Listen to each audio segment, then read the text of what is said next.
Hello there. Welcome to NCBA Money Mastery Series powered by Thotho. And of course, we welcome you to the bank that says go for it. Today, of course, we'll be talking about youth and money. And here we're about to teach you on matters relating to money. We're here to make you understand the concept about money and how you can make money work for you. My name is Phillip Omondi, and I'll be your host for today. And because at NCBA money matters, that numbers that matter to you matter to us, here are some facts that matter when it comes to youth and money. Set aside money for your savings or retirement fund. Diligently identify potential investment opportunities. Invest your way to success. Africa is the youngest continent. Approximately 75% of the population in Africa is 35 years and below. This implies that Africa's sectors rely heavily on welfare and well-being of the youth. When the youth spend their money, save their money, or decide to invest, there is a significant impact on the continent and subsequently the country's economy. So let's talk about youth and money today. My guest today is Thotho, Programs and Content Manager at Thotho. Karibu sana, Michael. Asante sana, Philip. Glad to be here, excited to be here, and of course I feel a bit privileged. Thanks sana for having me. Yes, we're about to have a fire conversation about youth and money. Looking forward to it. I can actually feel the excitement. Yeah. Is it because we're talking about money today or what? Yes, money excites I think everyone, and also I being youth, yes. So yeah, definitely money excites me, excites almost everyone, and then also being a youthful conversation. Yeah, that's why I'm jumpy like this. Okay, yeah. Interesting. So there's a bit about literacy when it comes to the context or the concept about youth and money. Just talk to us a bit about that. Yeah. Now, I think it's not just about the youth. When it comes to financial literacy, I think it cuts across board, and the reason, or one of the reasons, is this conversation about money is not formalized, right? And when I talk about formalized, I mean we don't talk about it in school. It's not in the curriculum. Like there was no subject called money, my personal money. Yeah, there was commerce or business or some, but nothing about you and your personal money. And then also, unfortunately, again at home, we don't really talk about money in a sense that we'll teach, especially someone young, about money. I remember one of the conversations we had about money were scarce, were little, and we were told, money is not there to be played with. Money doesn't grow on trees, all these things. Yeah, so that brings about what we call financial illiteracy. Yes, but good thing is, as Thotho, we are here to, just demystify things about money, talk about money, and, educate people about money. And it's a cross-board from older guys and guys watching at home, the youth. So the old adage of money doesn't grow on trees. Yeah, money doesn't grow on trees. But, they ask if money doesn't grow on trees, then why do banks have branches? But anyway, yeah, so we're just here today to demystify all that. Okay. Yes. Okay.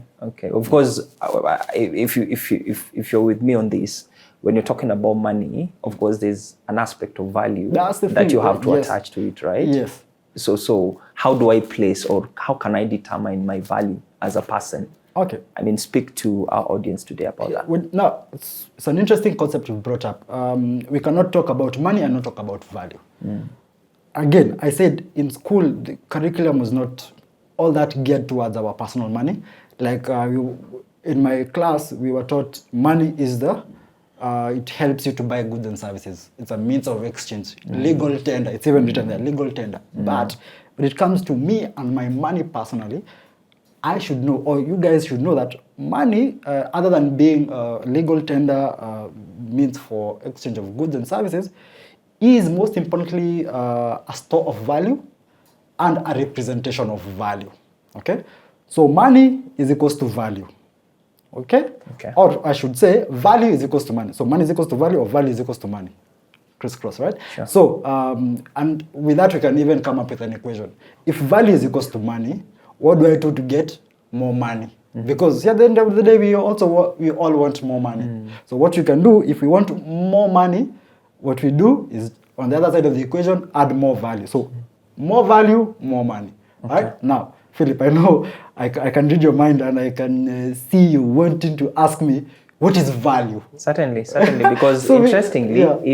if I'm in university, say for example, and my parents are supporting me throughout that journey, Yeah. interestingly, the first thing that comes to mind is the value of money that I own is probably what my parents own. Yeah, and the thing is, your parents are investing in you. So Okay. they are seeing value in that. So Okay. that's why they are investing in the education, and that's why they are facilitating for you to go there. You need transport, you need to buy a laptop, you need to buy data, you know, all these things. You need to eat. So that's why you'll have an allowance or pocket money, right? Okay. Because they know there's value in this. And then they know, my kid, alipata A, so lazima pia ni, there's value in that. Yeah, so there's that exchange. Yes, of money and value. So we cannot talk about money and not talk about value. Okay. Yes. So simply put, value is what people pay for. Is what will make you pick one thing over the other. Okay. Right? The same happens at the workplace. The more valuable you are, the more money you're paid. Yeah, sure. Same in business, in the marketplace, the more valuable this cup is, the more someone will pay for it. You see, it has all these logos, it looks nice. The more, just compare this cup to just a kawaida cup that's blank. See, I'll probably go for this because it looks better, you know, it has more value. So I'll pay more for this. So that's just value. And again, money is equals to value. Value is equals to money. So more value, more money. So wherever you are, guys, make sure you are adding value, you are of value, and you'll be good to it. Now, probably asking, now, I'm at the workplace. How am I adding value? Again, it is the skills that you have. It is the time that you're putting in, the effort, you know, your experience, your qualifications. You see all those things I'm counting? Value. Okay. Yes. Okay. Obviously, we are all fearfully and wonderfully made, and I know that's one thing that our audience would really connect to. And interestingly, when you talked about value and money and the way one can really relate to the parents putting money into school fees and, of course, upkeep in college. And interestingly, I was having a conversation with a priest just the other day, and I remember he said he has a nephew who just graduated from an engineering, with an engineering course, a degree, for example, engineering degree. And interestingly, he had two employers who are actually trying to outbid one another. Wow. So this employer today is quoting 100,000. The other employer quotes that's a good place to be. 150. That's a good place to be at. It is, yeah. Why? Because again, this nephew of the priest is valuable. Why? Probably when they were in school, they did, they were in a club. So they got to learn some leadership skills. They got to learn some communication skills. Sure. Probably they've done some attachment or internship here and there. So they already have some experience. So, and probably their grades were also up the roof. So they are more valuable. So that's why you'll actually have employers fighting for you. Okay. Yeah. Now that we are talking about value, sometimes you realize that as a youth, I tend not to know where my money goes to. I'm salaried, money comes in, but I can't really get to know where my money goes to. How do I, as a youth, sort of like be able to track that? Interesting you said the word track, because I was going to start by saying you need to track your expenses. Sure. So, but before we track our expenses, we've talked about value, and value is, essentially how you're going to be making your money by providing value, by being of value, and how you make your money, or when money is coming in, we call that income. Now, let me be a bit open and say, as finance guys, and you'll attest to this, we are a bit not creative. So we use words as they are. So income is money coming in, Yes. right? Yes. Yes. So it can be from salary or yes. even business. So money coming in, either from salary if you're employed, if you're in business, or again if you're still in uni or college and you're getting an allowance or pocket money. So that's money coming in. So we know that, right? I get an allowance of 1,000 shillings every morning from my dad, right? Or my employer pays me 70,000 every month. So you see, I know the income that I am making. Now, we now need to go a step further and know what my expenses are, my money going out. That's the expenses, right? And one thing for sure to know is we start by tracking them. So for instance, if you haven't tracked, but I can see you're a smart guy, I know you know your expenses. Now, here's where guys need to start. Yeah? You need to track your expenses. So, and again, when I say track, I want you to be intentional about it and actually write them down, okay? Pen and notebook works well. If you're technologically advanced, an Excel sheet. Again, us being youth, mobile apps, right? So just use that and you'll be able to be tracking down every time your money leaves your pocket, your mobile wallet, your bank account, track it down, know where it has gone. So today morning I have spent 100 shillings on transport, and if possible, just note down the time so that you're able to actually track. So in the mornings I spend this, lunch this, you know, on my way home I buy maize or a smoky at the stage. So it's tracked. So you know this is what I spend. Now, why I'm talking about these things on a daily basis is because we tend to know the big ticket numbers, like rent. I know my rent is landlord ameniambia. You know, I pay 50,000, so that's my rent. So, but the things that we are not really defined is where money actually sips without us going. Okay. So because rent is defined, school fees is defined.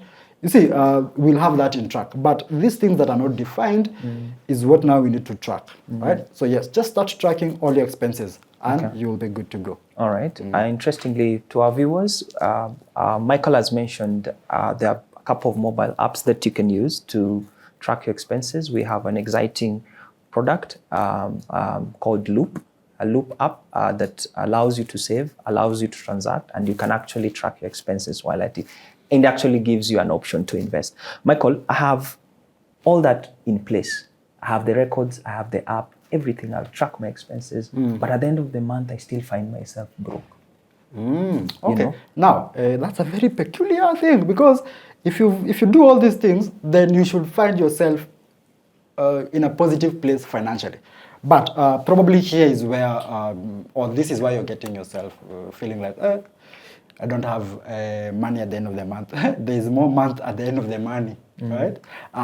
The thing is, probably you are living beyond your means, above your means. So that means that your expenses are more than your income. And the rule of thumb is always that your income should be more than your expenses all the time. If you don't do that, hey, my guy, you're in a negative, a red place, and you don't want that. So always make sure that your income is more than your expenses. So the money coming in is more than the money going out, right? And here's an analogy I can use. Like you see a rabbit or a hare. You see they're quick on their feet, fast, yeah? So that should be your money coming in. And then on the other hand, we have a tortoise, a bit slow. That should be your money going out. They call it tortoise. Now, it depends with the school you went to. I'm only in a group of schools. Yeah. Okay. Interestingly, I have my money, I'm tracking my expenses, and in the process, am I allowed to enjoy it while at it? Definitely. The English say all work but no play makes Jack a dull boy. So it is good to enjoy, but of course, enjoyment, just like everything else in life, should be done in moderation. Moderation? Okay? Yes, that's the key of everything in life. So here's the thing. You see, we know my rent is X amount, my food is X amount, my transport is X amount. See, also hapo kwa expenses weke enjoyment yako. My enjoyment is 2,000 a month. So if you've been paid today and by the evening you've spent 2,000 on enjoyment, then you know my enjoyment is done for the month. But if you know my budget for enjoyment is 2,000, you will stretch it, 500 every week, and then you will have spent your 2,000 for the month. That's the thing. Enjoyment is not bad, but plan for it, guys. Yes, have it in your hapo kwa budget, note it down so that yes. But I thought even if I stretch it with even 200 shillings, see, I'm like. I'm living one. I'm getting to live. They say you only live once. Yeah. I know we live every day, my guy. you don't just live once. You live every day. So again, that's what I'm saying. If you've gotten your 2,000 and that's your budget for sherehe, then you won't have sherehe, the other day. So again, just stretch it. 500, 500, 500. The month is done and you've done your. But in the process, I track it. Yes. That's the most basic thing. Number one thing. Track your expenses, note it down, have it in your budget, have it in your plan. Okay. Yes. I've just gotten employed and I don't know what to do. It's my first salary. Where do I start? Now, congratulations on your employment. Thank you. Now, here's the thing. Whether you're employed or whether you're in business or whether you're in campus, the first thing that we should always do, other than tracking, next thing we should do is think about yourself always. And Phillip, please be selfish. Guys at home, again, be selfish. And here's the thing, ujipende, be selfish, and pay yourself first. All right? Pay yourself first. So every time money hits your account, your mobile wallet, your given cash by your folks or by your guardian, the first thing you need to do is pay yourself first by saving and investing. And then you spend what is left after saving and or investing. Now, the mistake that we do is we do the opposite. So we try and, we actually spend, and then at the end we're like, hey, I need to save, but at the end of it you're like, hey, there's nothing left to save. So that's why we say pay yourself first. So every time you get some money, save first, then spend later. Because again, things to spend money on in this life, they will never end. Actually, they're in the factory, they're building things now for you to buy. But Mike, you agree with me that saving, by the way, you start, but somewhere you end up failing somewhere along the way because it is not in our culture. Sometimes, you leave, you want to go to Westlands, you find there's traffic, you take a detour, you find there's traffic, you come back. So it's an endless journey. Yes. Now, here's the thing. Yes, because you said it's not something that we are taught when you are growing up, so it's not in us. So what we need to do is we need to make it part of us, make it a habit, okay? And again, practice it by paying yourself first every time you get some money.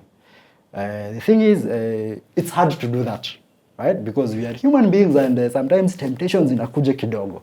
So what we need to do is we need to automate this process of paying yourself first. And how you can automate it is by, and I might get a bit technical, but I'll explain.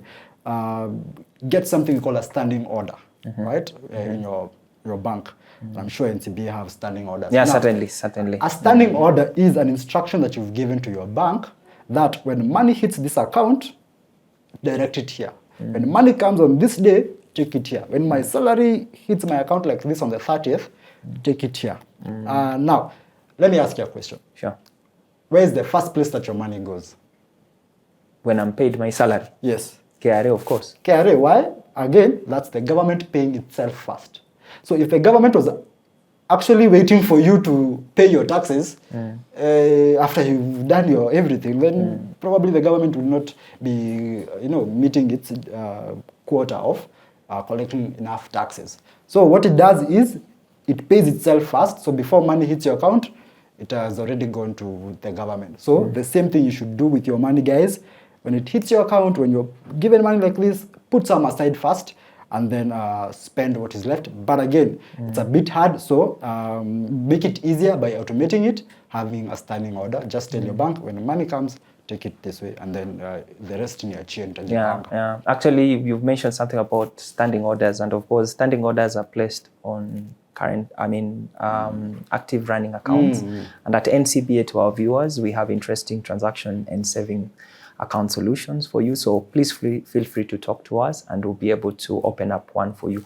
Now, other than, you've mentioned something to do with standing orders. Other than standing orders, if I want to set aside money, because I want to build a saving culture in me, what are some of the tricks that you can share with us today that I can use, or to our viewers, to adopt, as we go along, to inculcate that culture of savings in us? Now, here's the thing. When I say pay yourself first and save and invest before spending, what I'm simply saying is you need to separate your money. And when you learn to do this, you as someone who's employed, and especially my guys in business, watu wa biz maze, separate your money. Hii pesa ni ya biashara, hii pesa ndio my personal money. So you need to separate your money. And how you can, one of the easiest ways to do that is we advise at Centonomy, have at least 2 bank accounts. A current account, the one that you're talking about, that is a running account, where your money comes in, where your salary hits, where your allowance is coming in. Maybe the one that you linked to maybe how guys pay you in your business. Current. And then what you do is you open a savings account. Okay? Now, the standing order will be on the current account, that when money hits my current account, immediately it hits, I'll get a notification, and then a second later, I get another notification that money has been transferred to your savings account. Yeah.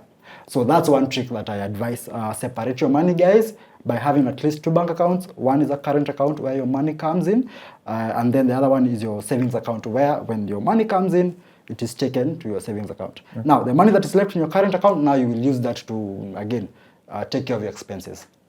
Okay, very clever right there. But you realize that as youth, we try, if I'm not employed, I'll tend to, or probably I'm trying to, I'm in between jobs, I'm trying to run here, do gigs here. If I'm a content creator, or if probably I'm hiring out my equipment, or if I'm an upcoming DJ.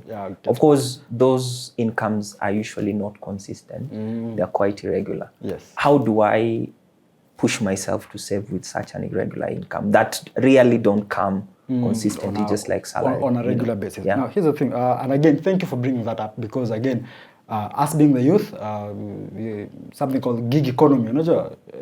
Gig economy, what is that? I don't know if this is a direct translation, but again, just like you said, gigs. But guys, you can correct me hapo kwa chat, but just like you said, maybe you're an up-and-coming DJ. You don't have bookings every month. So maybe this month you have 5 bookings. The other month you have 20 bookings. You get. So the money coming in is irregular, right? Now, here's the thing. Even though the money coming in is irregular, the money going out is regular. Because at the end of the day, Philip, si lazima utakula. Ukweli. You live to eat, or we eat to live. But eating is there. So we will have to eat at some point, regardless of whether you got a gig or not. Right? Regardless of whether you sold your art or not, you have to eat. You have to live somewhere, right? Regardless of whether you got paid or you didn't. If it's an 2-bedroom, you have to, regardless of where you're living, you have to live somewhere. So that means that our expenses are regular in a bit. But if you find yourself in this situation where you're getting irregular income, what you need to do is, first of all, you remember we said know your expenses, track them down so that you know exactly how much you need every month, right? So when you do that, you know, hey, every month I need 50K to survive. Every month I need 25K to survive. So I know that for sure. But on the other hand, on the income side, the money coming in, it's irregular, right? But probably you've done this for quite a while. So you probably can have some sort of history, like 3 months or 6 months, you've seen how money has been coming in. So you can use that to predict the future, all right? So use that to know, hey, by the way, money will be coming in these bits, but I know money definitely will be going out this, and this, and this. So because you know where money is going out, and that is where guys really need to pay attention to, is the money going out. Then when money hits, maybe this month you're, I don't want to say lucky, but yes, you're prepared enough and you have 20 gigs. You know, it is that month, end of year parties, you have many bookings. Now you know, this month money will come in. But you know, if you have many bookings, it means you have there's value. Yeah, definitely. You Like remember what you the said, yeah. conversation we started? Value. So if you have many bookings this month, and you're like, hey, and then, hey, January pale, hey, kidogo itakuwa tricky. So what you do is you spread this money that you've gotten, and you know, I can't blow all this money in December. Why? Because January might be a bit trickier and Feb before things start catching up. Yes. So, jipange na yo. Just plan with that, with history, and then you knowing your expenses, and you'll be good to go. Okay. Yeah. Okay. Interesting. So in short, what you're saying is save. There's your income, whether from side hustle or from whichever source. Now, here's the thing. Money coming in. Bora, it is legal. Yes, that is the income. Now, legal with a ten attached to no, it, no, or no, just no, no. legal? So long as it's legal, yeah, you're making money in a legal way, good enough. Whichever way you're making it. Hata kama ni allowance unapewa, you know, pocket money, that's still money coming in. Yes. Salary, business, gigs, that's still money coming in. So know that, and then most importantly, know where it is going out. Okay. Yes. Okay. Well, ladies and gentlemen, thank you for those insightful remarks, Michael. Time now for a quick break. After the break, we'll be exploring the difference between savings and investments. And feel free to shoot your questions. For those who are on Facebook, use the comment section to send in your questions. For those you on YouTube, use the chat box to equally send in your questions. And please don't go far. We'll be right back. Candace, what's that? I brought you a small bonus. Bonus for what? Daddy said you helped us get a house, a car, and Mommy's business. But I only helped them get the loans. You did more than that. You got us 299 family dinners, 64 kisses on the cheek, 12 road trips to see Grandma, 42 jokes from Daddy, 49 laughs from Mommy. In over 60 years of dealing with numbers, we've learned that the numbers that matter the most to you are the ones that matter the most to us. NCBA Bank. Go for it. Welcome back, viewers, to NCBA Money Mastery Series, powered by the bank that says go for it. I've been speaking to Michael Thotho, Programs and Content Manager at Thotho, in case you're joining us. Mike, let's jump into it. Right before the break, we were talking about income. You have your side hustle. Yes. You're receiving money from your parents or your folks. And of course, you're trying to push an element of saving into it. You're trying to tell us that we be intentional with savings. Yes. You only live once to wachane nayo. Again, we live every day.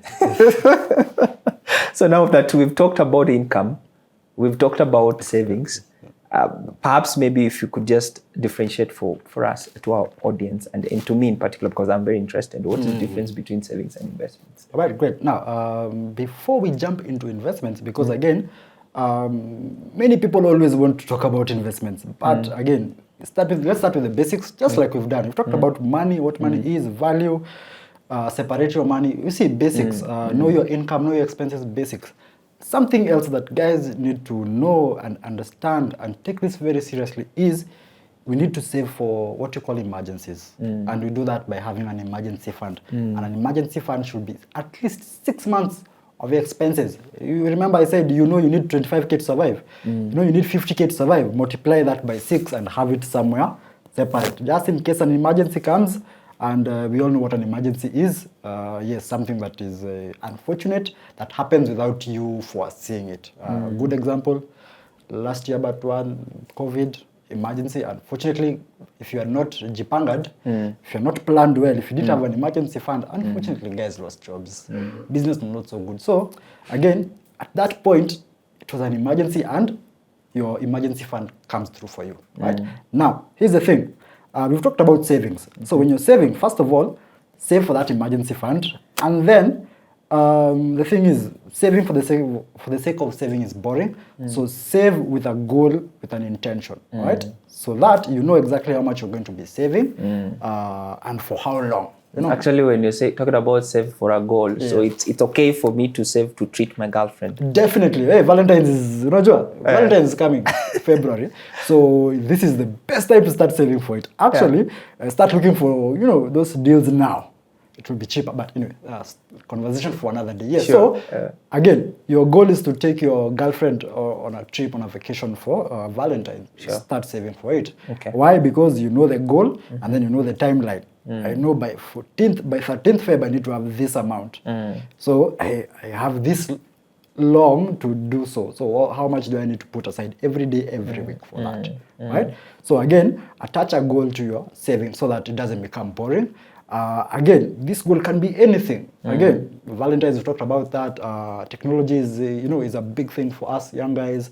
So save for that iPhone 15 that's coming out next year. So it's not iPhone 12? iPhone 12 was 2 years ago, my guy. So yeah, you see, save for all these things, yes. right? Save for your first car, guys. And I know, you are like, how I want to drive my car. But then in the process of saving, for it. in the process of saving, ideally, if you talk to NCBA, we have solutions geared towards helping you acquire that first car. And now the thing is, if you have savings at NCBA, it will be easier for you to access those solutions. True or false? Very true. Yes. Very true. So very savings true. really very come true. in handy. Yeah. Yes. So before going to investments, save for a goal, save for emergencies, and then now we can jump into investments. Okay. Again, we start with the basics. Now, investment. The difference between saving and investment is when you're saving, again, we're saving for a goal. So it's this money that you're putting aside to achieve something. But when investing, again, invest with a goal in mind. But the thing about investing is when you're saving money, especially in a savings account, the potential for that money to grow is not that high, right? Because also the risk of you losing that money is also very low. So savings, we call it capital preservation. So capital preservation is, you remember I told you, as finance guys, not creative. So capital preservation is exactly that. So capital is the money that you need to start to do something. To start a business, again, to what you're putting down. So capital preservation is that saving. So that element of capital preservation, there is a low risk and low return. Right? But now when you're talking about investments, this is where you have something called an element called growth. Okay. And now growth is where we have high risk and high potential of return. Now the thing about investments is, guys, there is no investment that guarantees you a return. If you hear someone guaranteeing you a return, think twice about it, and we'll talk about that later. So here's the thing about investments: high risk, high potential or probability of return. So the return is not always guaranteed. So that's why we cannot be risking our food money. That's why we can't be risking our rent money. You get? Yeah. So again, you have to assign you remember we said separate your money. So there's no way you're going to risk your rent money. Yeah, because there's that thing called probability of return. So you can put 1,000 today and tomorrow it is 2,000. Again, you can put 1,000 today, tomorrow it is 500. And so you don't want to risk money that you cannot want to lose, like rent, like food money. Yeah. So that one, preserve it. But money that you're willing to risk, now put this money where it can grow, and this is why we're talking about investments. Okay. Yeah. Okay. So that's the difference between saving and investment. So now that we've already pushed the bit about investments. So as a young person, what are some of from your own experience maybe, what are some of the investment options that are there that I would consider safe? Okay. Where I would put my money and I'm guaranteed I'll get my money back. Here's the thing about investment, and I said we'll talk about this, and here we are talking about it. When you're talking about investing, I said, is where your money has the potential to grow. Now, with that potential, there's what we're calling risk. So one of the things that you can use to hedge this risk is make sure your investment is regulated. Okay. So wherever you're putting your money, Philip, always make sure there is someone who's guarding it in some way. All right. Make sure it is regulated. Like banks, NCBA is regulated by CBK, Central Bank of Kenya. Exactly. Right. Think about a money market fund is regulated by Capital Markets Authority. Right? So there's a regulatory authority behind it. So whenever you're thinking about an investment, always know and always do your due diligence. Is this investment regulated? Right? If you're talking about shares, again, it's regulated by the NSE. You get, there is some form of regulation. Right? Or even capital market Or authority. So for capital market brokers, authority, yeah. you get. So there is that element of regulation. So that will, again, hedge your risk. I think having talked about the concepts and all that, allow me just to take a few questions from our viewers. I have Marvin from YouTube. Marvin is asking, I've unfortunately been unable to find a job since COVID. Any advice on how I can leverage on my skills to make money in today's economy? Now, Marvin, what do you do? What are your skills? Right? We would start there. And how can you make now these skills? Again, you remember, Marvin, if you were with us from the beginning, we talked about value. So these skills, first of all, they need to be valuable. And value being a very good important factor is now you need to know where is this value valued? You know, who values this value? Again, marketplace, okay? Who can I talk to, you know, in my networks that knows what I am capable of doing that can help or facilitate my growth? You know, am I doing something to put myself out there to show my skills? That's one way of growing your value. Yes, by people knowing what you do. So you could be skilled at something, but if I don't know, then I will not pay for it. So you need to, Marvin, put yourself out there, but again, put your value where it is valued, so that and you'll be good. Okay. So I have a question here from Robbie, also from YouTube. Please outline the financial products specifically for young people. What are some of the financial products that young people can actually opt for? All right, so we talked about accounts. So bank accounts is one. And remember, we talked about a savings account, we talked about a current account. Now, we've talked about that extensively. We've also touched about investments. Now, one of the ways that I think we should actually begin investing as young guys is something we call unit trusts, but specifically a money market fund. Now, I may have a viewer out there who doesn't know what a unit trust is, so probably just break it down, you know. Good question. Now, we are Kenyans, and we have some peculiar habits. We have a couple of friends that we know. We have this group. In short, we have chamas. Chamas. You get? So a unit trust is a sophisticated chama. Phil, let me ask you, what's a chama? A chama is just 2 or 3 people. Yes, 2 or 3 people. Yes, with the same goal, wanting to achieve the same thing. Exactly. So they are together, right? So you bring your 10K, I bring you bring my your 10K, you bring your 5K. Yes, so that we buy this piece of land, so that we start this biz, you know, so that we buy this camera, all of us, right? Because again, the thing about chamas is it makes us do things that we can't do on our own, right? Exactly the same with a unit trust. So it's a sophisticated chama. Just that, I won't know it's Phillip. I won't know it's Mike. I won't know it's Gidaka. You get? So we are many of us. We don't know each other, but we have the same goal. Okay? So we will channel our money here with a fund manager, NCBA, you know, and then we will just put our money here, and then we'll get returns. So that's what we call a unit trust. Okay? But now there are several unit trusts, but for the youth, for you guys watching, I encourage you to open a money market fund account, and we'll start your investment journey there. Now, remember we talked about saving and investment. I talked about return. The thing about savings is low returns. So you will find that your bank account will give you 3, 4, 5% if you're lucky, right? But your money market fund will give you 8 to 9 to 10%. You get?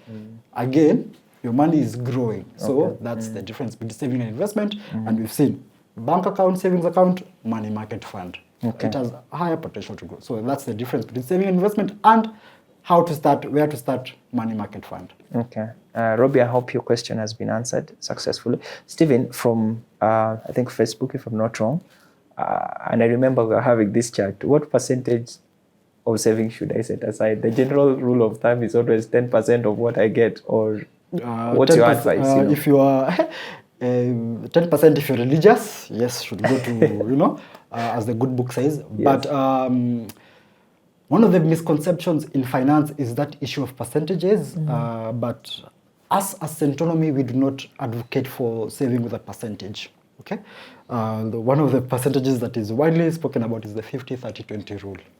Now, here's the thing: if we apply that rule to everyone, you see, we are not all the same. You don't earn the same as I am. Sure. As I earn. You also don't have the same goals. You know, you don't live the same. You know, Joa, we might be the same age, in the same job, earning the same amount, but we have different goals. So we cannot all have 50, 20, 30. All right? Now, the thing is, you remember we said save for a goal. Now, this goal is the one that will tell you how much you need to put aside. Okay? If you are saving for Valentine's, which is 2 months down the line or 3 months, and you need 100K, then you know exactly how much you need to save. Yeah, you know, so now that will now direct you. So on you what like to take save. the months, you divide. Yes, you by divide that. and see. Huh? So I need to put aside X amount. every day, every week, every month for that. So percentages, not the best way to go. Okay. Yeah, but goals will let you know how much I need to save. Again, and the thing about goals is if you've achieved that goal of Valentine's, umemaliza paka saa the other year. So now you don't need to. So now you go to another goal, which might be a bit smaller. A bit yet not as much. Okay. So now you probably adjust, or it could be even more. Now after Valentine's, I need now to plan for December. I need to take my girlfriend to Lamu or something. You get? So now so I need to increase or I need to decrease because I have more time. But yeah, it's also, now that will help you to know exactly how much to save. But the key thing is not to save for luxury. Money that you're going to, of course, going on a holiday. I think we should save for it. Okay. Yeah, because so that it doesn't come as a surprise. Okay. And then so that, again, you remember we said saving for the sake of saving is boring. So imagine if you know that you're saving to go to Lamu. You get? You'll get the urge, you'll have the drive. Let me save, Mazi. I need to save. Yeah. Okay, thank you for that. Ivy is asking, I often hear that it's great to start saving early to take advantage of compounding interest. Yes. How can I begin to position myself to early retirement while I'm still young with little that I have? Good question, Ivy. The thing is, there is nothing like little money. The money that you're earning, yes, you can start with that. Many guys want to start earning X amount so that I can start saving. It doesn't work that way. Whichever you're getting, start with that. Be able to put aside something from that. And that, just like we said, will build the discipline and it will be easier for you even when you get more, right? Now, there's nothing like small money. Again, Ivy has a goal of retirement, okay? One of the big issues we have in retirement, first of all, with the youth, we don't think about it. But when we get there, we'll be like, wow, okay, I wish I knew. So for us not to be there, old guys, and saying, I wish I knew, we can take advantage of now. And one thing about the youth is we have the advantage of time. All right? Now, with that advantage of time, you can start saving now. And here's the thing about saving, you see, when you start saving for your retirement now, you'll be saving a bit less. When you start thinking about saving for retirement when you're 50, then you need to put aside more. Yeah, but when you're 50 again, see, your responsibilities are more. Yeah, true. Yes. So guys, start now. And again, Ivy talked about compound interest. And compound interest is one of the most magical things in this world. And it simply means that wherever you're putting your money, you remember I said capital preservation. Whenever you're putting your capital, that will be termed as principal, right? Now, if you put your capital somewhere, you will be earning interest on that principal and then also on the interest that principal is getting. So you'll be earning on the principal plus the interest. So compound interest is interest on interest. So you're discouraging me that if Ivy today had 100,000 to put aside, instead of getting interest out of it every month, put it that interest, plow it back so that it compounds. Okay. And we've talked about money markets. You asked money. A good avenue for young guys is a money market fund. Why? Because it's relatively cheaper to get into, and it compounds your money, so you're earning interest on interest. Yes. Yeah, actually, money market fund allows you to save as low as 5,000 Kenya shillings. So again, talk to us. Now, the thing is, you see, as low as 5,000, but that could be the minimum entry. But when you enter, you'll even know, maybe if minimum is 5,000, but now I can be topping up 1,000. Yeah, every month. Yeah, I keep increasing as I go along. Keep increasing, yes. But money market fund, compound interest. Good for you. And you know, actually, when you're talking about, Ivy has talked about saving for early retirement beyond money market. I want to believe there are institutions out there, including NCBA Capital, that offers individual pension plans where you can actually start saving for your pension as early as now. Yes. Not to wait for And thank you for bringing that up. Guys, if you're lucky enough to get employment, start putting money aside in a pension. If your employer has a pension plan, start putting money aside there. You'll start saving for retirement early. And then a trick that I'm letting you guys know, it will actually save on the pay as you earn tax. Yes. Okay, thank you. I have 2 more questions. I have Mercy. Mercy is asking, so many saving schemes available today. How do I ensure that I'm not defrauded of my hard-earned money? Remember, regulation. So because we have taken so much time to add value to ourselves, to educate ourselves, to get the skills, the qualifications, the experience, we need to know where our money is going. It needs to be regulated. Yes. So that you don't lose your money, just make sure it's regulated. Do as much research as possible. Ask as many questions as possible, and you'll be good. Okay. And before I forget, don't just ask anyone. Ask professionals. Come to us, Autonomy, and we will tell you this will do this. This will do this for you. Okay. Yeah. One last question: how do I deal with peer pressure when it comes to money decisions? Peer pressure. This is from Kimberly. Kimberly, now. Peer pressure, especially in our generation, is just equal to hapo to your neighbor, your friends on social media. You actually know their lives that you're living. Unajua, ukiamka asubuhi, first thing you're checking is social media. So what we need to do is, again, have goals, guys. Have goals. So if that is not your goal, wachana nayo. Okay? But if you really need it, if you really need it or want it, save for it. Don't break your back and your bank just to please someone online, right? Again, I'm not saying it's don't do it, but do it with a plan. Save for it. Don't let someone influence you to do something that will actually not be meaningful in the long run. Okay. Yes. Thank you, Michael. You've been such a great guest today. Ladies and gentlemen, I've been speaking to Michael Thotho, Program and Content Manager at Autonomy. That's the time we had for you today. My name is Phillip Omondi. Please feel free to follow us, like our page, like our YouTube page, subscribe to get more of this content in the coming up in future. Till next time, when we'll be ready to bring you another set of series that, of course, shows you what numbers matter to you.